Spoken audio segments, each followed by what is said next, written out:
ધોરણ 10 ત્રિકોણમિતિ. આજે વિદ્યાર્થી મિત્રો આપણે ત્રિકોણમિતિની પ્રસ્તાવનાની વાત કરશું. ત્રિકોણમિતિ શબ્દનો અર્થ સમજીએ આપણે.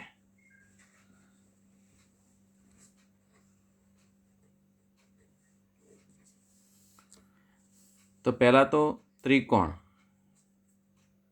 શબ્દથી પરિચિત છો તમે, અને મિતિ એટલે માપ. તો ત્રિકોણમિતિમાંથી આપણે એવું કહી શકીએ કે ત્રિકોણ અંગેનું માપ. ત્રિકોણ અંગેનું માપ. આપણે ત્રિકોણના પ્રકાર જોઈ ગયા: લઘુકોણ, ગુરુકોણ, કાટકોણ. આપણે ત્રિકોણમિતિનો અભ્યાસ કાટકોણ ત્રિકોણ માટે કરવાનો છે. તો વિદ્યાર્થી મિત્રો, અહીંયા એક કાટકોણ ત્રિકોણ મેં દોર્યો છે, ત્રિકોણ ABC, જેની અંદર ખૂણો A અને ખૂણો C લઘુકોણ છે અને ખૂણો B એ કાટકોણ છે. તો ખાસ યાદ રાખજો કે જ્યારે પણ આપણે ત્રિકોણમિતિની વાત 10મા ધોરણમાં કરીએ ત્યારે એક ખૂણો કાટખૂણો હોવો જરૂરી છે.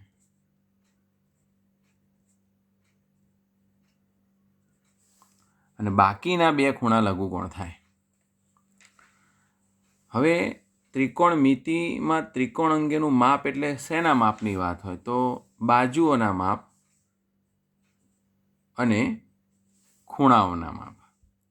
તો આપણે ત્રિકોણમિતિની અંદર બાજુઓના માપ અને ખૂણાઓના માપ વચ્ચેના સંબંધની વાત કરવાની છે. અને આ સંબંધ એટલે જ ત્રિકોણમિતિ. તો આ વાત થઈ ગઈ ત્રિકોણમિતિ શબ્દના અર્થની. હવે ત્રિકોણમિતિ પછી આગળ આપણે એનો પ્રસ્તાવનાની અંદર કયા કયા મુદ્દાનો સમાવેશ થાય કે જેથી ત્રિકોણમિતિમાં સમજવામાં આપણને તકલીફ ના પડે. તો આપણે જ્યારે આલેખ દોરીએ ત્યારે એક્સ અક્ષ અને વાય અક્ષ દોરતા હોય છે.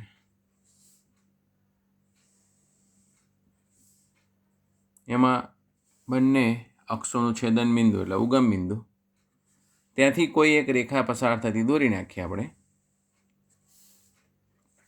અને કોઈ એક બિંદુથી એક્સ અક્ષ ઉપર લંબ દોરીએ એટલે ત્રિકોણની રચના થાય. હું આને ત્રિકોણ AOB એવું કહું. અને અહીંયા એક્સ અક્ષ સાથે જે ખૂણો બનાવ્યો છે લઘુકોણ છે, કારણ કે આ કાટકોણ છે એટલે લઘુકોણ થાય, જેને એક ચોક્કસ સંજ્ઞા આપું છું, જેને હું થીટા કહીશ. તો સંજ્ઞા આપણે આ રીતે થીટા.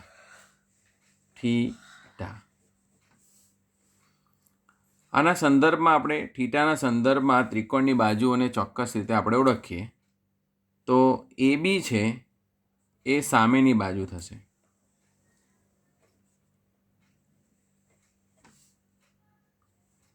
OA છે એ પાસેની બાજુ થશે, અને OB છે એ તમે સમજી શકો છો કે કાટખૂણાની સામેની બાજુ છે એટલે કર્ણ થશે. જો ખૂણો બદલી નાખીએ અને જો ઉપર B વાળાને ખૂણો કહીએ તો પછી એના સંદર્ભમાં સામેની પાસેની બાજુ બદલાઈ જાય, કર્ણ આપણે એનો એ જ રહે. હવે સૌપ્રથમ પહેલી વાત ત્રિકોણમિતિય ગુણોત્તરની, કારણ કે ત્રિકોણમિતિમાં સૌથી મહત્વનું જો કોઈ પાસું હોય તો ત્રિકોણમિતિય ગુણોત્તર. ત્રિકોણમિતિય ગુણોત્તરો. અહીં આપણે બાજુઓના ગુણોત્તરોને ત્રિકોણમિતિય ગુણોત્તરો કહીએ છીએ, અને એના આધારે દરેક ગુણોત્તરને કોઈ ચોક્કસ નામ આપવામાં આવેલું છે. તો પહેલો ગુણોત્તર લઈએ આપણે, જેને સાઇન કીધો છે, અને થીટાના સંદર્ભમાં આપણે સાઇન થીટા એવું લખશું. અને એ ગુણોત્તર કઈ બે બાજુનો છે? તો સામેની બાજુ અને કર્ણનો ગુણોત્તર છે. સામેની બાજુ અને કર્ણનો ગુણોત્તર છે. બીજા નંબરે લઈએ કોસ થીટા. આ ગુણોત્તરનું નામ છે. કોનો ગુણોત્તર છે? તો પાસેની બાજુ અને કર્ણનો ગુણોત્તર છે. ત્રીજા નંબરે ટેન થીટા લઈએ. એ સામેની બાજુ અને પાસેની બાજુનો ગુણોત્તર છે. હવે આ જે ત્રણ ગુણોત્તર લીધા, સામેની બાજુ, પાસેની બાજુ કર્ણ, પાસેની બાજુ કર્ણ, સામેની બાજુ પાસેની બાજુ, એને આપણે વ્યસ્ત રીતે વિચારીએ તો ચોથો ગુણોત્તર થશે અને એનું નામ આપ્યું છે કોસેક. અને એ ગુણોત્તર થશે કર્ણ છેદમાં સામેની બાજુ. પાંચમો ગુણોત્તર થશે સેક.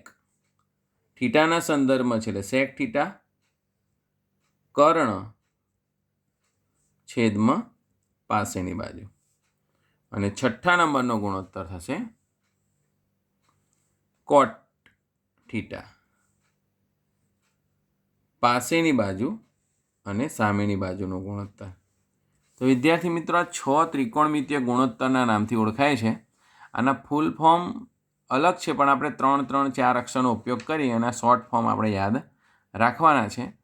તો ખાસ વિદ્યાર્થી મિત્રો, કોઈ પણ ત્રિકોણ તમારી સમક્ષ હોય તો એની સામેની બાજુ, પાસેની બાજુ અને કર્ણ, આ 3 બાજુઓના એકંદર ગુણોત્તર લઈને 6 પ્રકારના ત્રિકોણમિતીય ગુણોત્તર બનાવવામાં આવે અને એ ગુણોત્તરને સાઇન, કોસ, ટેન, કોસેક, સેક અને કોટથી નામ આપવામાં આવ્યા. હવે આ બધાના અંદર સંબંધો છે. દાખલા તરીકે આપણે જે અત્યારે 3 લખ્યા ને પછી બીજા 3 લખ્યા તો પરસ્પર વ્યસ્ત સંબંધ થાય. તો પહેલાં આપણે વ્યસ્ત સંબંધની વાત કરશું.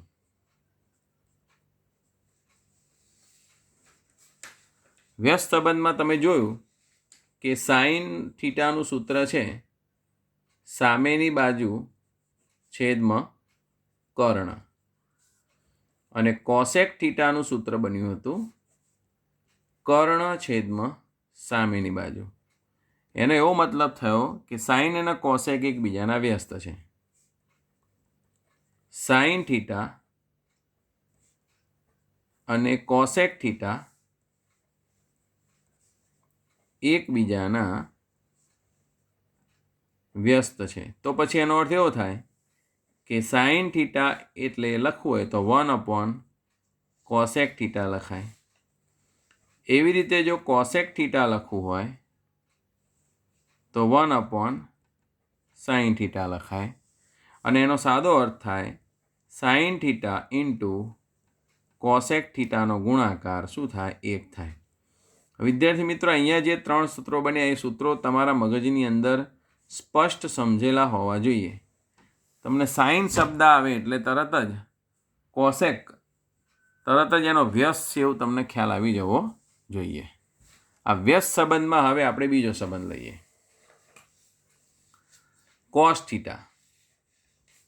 સૂત્ર આપણે શીખ્યા પાસેની બાજુ ભાગ્યા કર્ણ.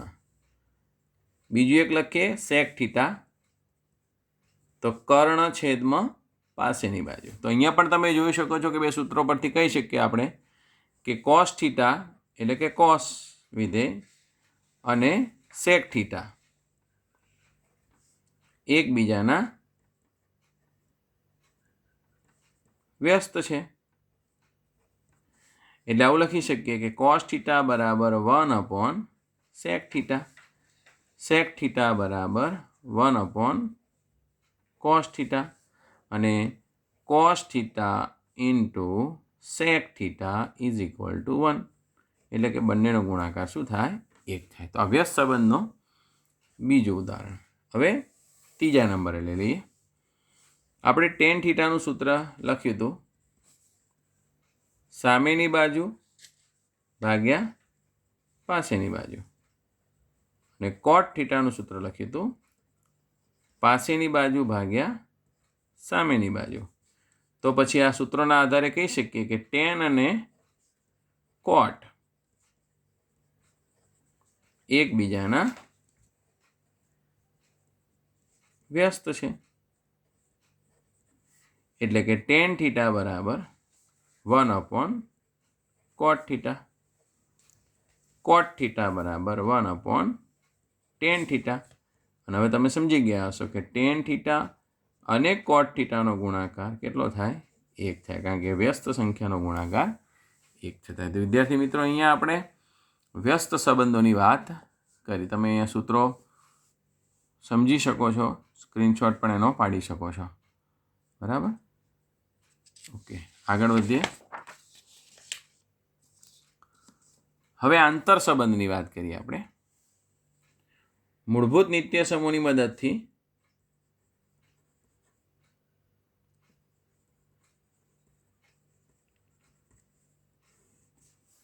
આંતર સંબંધને આપણે સમજી શકીએ. દાખલા તરીકે હમણાં આપણે એક આકૃતિ દોરી, ફરી દોરી બતાવું.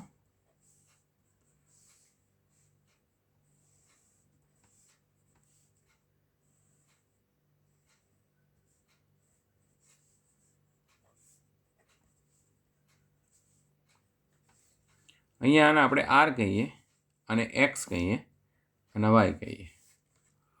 તો આના પરથી આપણે ત્રિકોણમિતિમાં જે પાયથાગોરસ છે, કાટકોણ ત્રિકોણમાં, એનું સૂત્ર આપણે તૈયાર કરીએ. તો ત્રિકોણ ઓ એ બીમાં ખૂણો એ બરાબર 90 છે. પાયથાગોરસ પ્રમાણે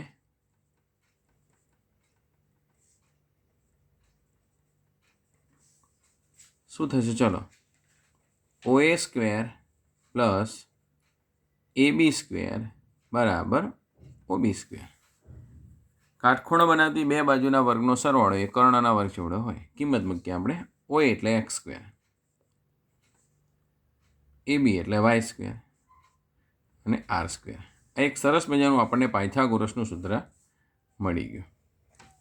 હવે આ સૂત્રમાં થોડીક આપણે ગાણિતિક ક્રિયા કરીએ કે ભાઈ x square plus y square બરાબર આર સ્ક્વેર. આ તમામ પદને આપણે એક્સ સ્ક્વેર વડે ભાગી નાખીએ. તો એક્સ સ્ક્વેર વડે ભાગી નાખીએ. ચલો, એ પહેલાં થોડું સમજાવી દઉં કે આ સૂત્રની અંદર આપણે આર સ્ક્વેર વડે ભાગી નાખીએ. પહેલાં આપણે આર સ્ક્વેર વડે ભાગીએ. તો x square upon r square y square upon r square is equal to r square upon r square.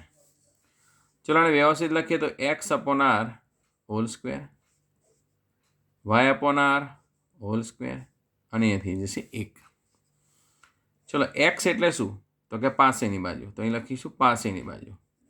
અને આર એટલે શું? તો કે કર્ણ, અને એનો હોલ સ્ક્વેર. વાય એટલે સામેની બાજુ છેદમાં કર્ણ, એનો હોલ સ્ક્વેર બરાબર 1. હવે વિચારો કે પાસેની બાજુ ભાગ્યા કર્ણ એટલે તો કોસ થીટા થાય, તો કોસ સ્ક્વેર થીટા. અને સામેની બાજુ ભાગ્યા કર્ણ એટલે સાઇન થાય, તો સાઇન સ્ક્વેર થીટા બરાબર 1. તો અહીંયા તમે સમજી શકો છો કે એક સરસ મજાનું સૂત્ર જે મળ્યું, જેને મૂળભૂત નિત્યસમના નામથી ઓળખાય છે. મૂળભૂત નિત્યસમ. વિદ્યાર્થી મિત્રો, આ મૂળભૂત નિત્યસમ બરાબર પાક્કું કરી લેજો.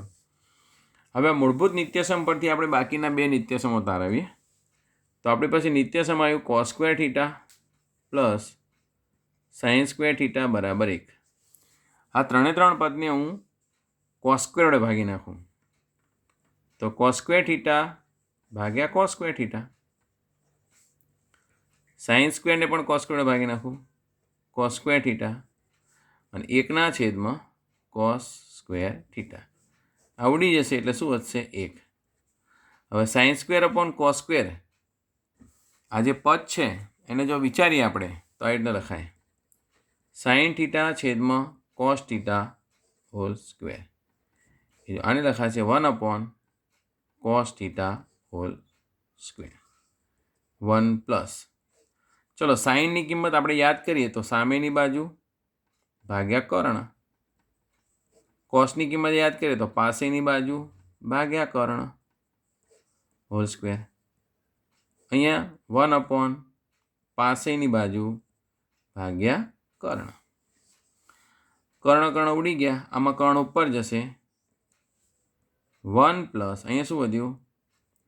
સામેની બાજુ ભાગ્યા પાસેની બાજુ એનો whole square is equal to કર્ણ ઉપર ગયો, કર્ણ છેદમાં પાસેની બાજુ અને એનો હોલ સ્ક્વેર. હવે વિચારો, પાસેની બાજુ ભાગ્યા સામેની બાજુ એટલે શું થશે? તો કે ટેન થીટા, એટલે ટેન સ્ક્વેર થીટા થાય. અને કર્ણ છેદમાં પાસેની બાજુ થશે એટલે શું થશે? Cosec theta. આપણે આગળ શીખી ગયા તો કોસેક સ્ક્વેર થીટા. તો એક સરસ મજાનું બીજું નિત્યસમ મળ્યું કે 1 પ્લસ કર્ણ છેદમાં પાસેની બાજુ એટલે સેક સ્ક્વેર. તો 1 plus tan square theta is equal to sec square theta. Tan સ્ક્વેરને પેટ બાર લઈ જાઓ તો 1 is equal to sec square theta minus tan square theta. એ જ રીતે sec square theta minus tan square theta is equal to 1 લખી શકાય. બરાબર છે. તો આ રીતે બીજું નિત્યસમ આપણે અહીંયા તાર્યું. વિદ્યાર્થી મિત્રો, જો તમે અહીંયા મેં તમને કોસ વડે ભાગવાનું કીધું એમ તમે જો સાઇન વડે ભાગો તો તમને એક બીજું સૂત્ર મળશે. હું લખી દઉં છું, તમે ઘરે પ્રયત્ન કરજો. સૂત્ર થશે cosec square theta minus cot square theta is equal to 1. ચલો ફરીથી 3 સૂત્રો લખી દઉં. નિત્યસમો નામ આપું છે એને નિત્યસમો. પહેલું નિત્યસમ કોસ સ્ક્વેર થીટા વત્તા sine square theta is equal to 1. બીજું સૂત્ર sec square theta minus tan square theta is equal to 1. ત્રીજું સૂત્ર cosec square theta minus cot square theta is equal to 1. તો આટલા સૂત્રો ખાસ મહત્ત્વના છે અને તમારે પાક્કા કરવાના છે. હવે થોડા આંતર સંબંધની વાત કરી લઈએ. દાખલા તરીકે ટેન થીટા આપણને શબ્દ મળ્યો તો એનું એક બીજું સૂત્ર છે સાઇન થીટા છેદમાં કોસ થીટા. વિચારજો કેવી રીતે આવ્યું છે. તમને અભ્યાસ કરશો એટલે ધ્યાનમાં આવી જશે. કોટ થીટા બરાબર સૂત્રનો વ્યસ્ત છે એટલે કોસ થીટા છેદમાં સાઇન થીટા. તો આ બે અંતર સંબંધો થયા. ટેન સાઇન કોસ વચ્ચે, ટેન સાઇન કોટ વચ્ચે. તો ખાસ વિદ્યાર્થી મિત્રો, સૂત્રો જો તમને આવડતા હશે તો તમે આ ચેપ્ટર બહુ સરળતાથી સોલ્વ કરી શકશો. તો ફરીથી એકવાર રિવાઇઝ કરી દઉં કે આ ચેપ્ટરની અંદર આપણે કઈ કઈ બાબતોનો અભ્યાસ કર્યો. તો સૌપ્રથમ પહેલાં આપણે ત્રિકોણ વિશેની વાત કરી, ત્રિકોણમિતિ કોને કહેવાય.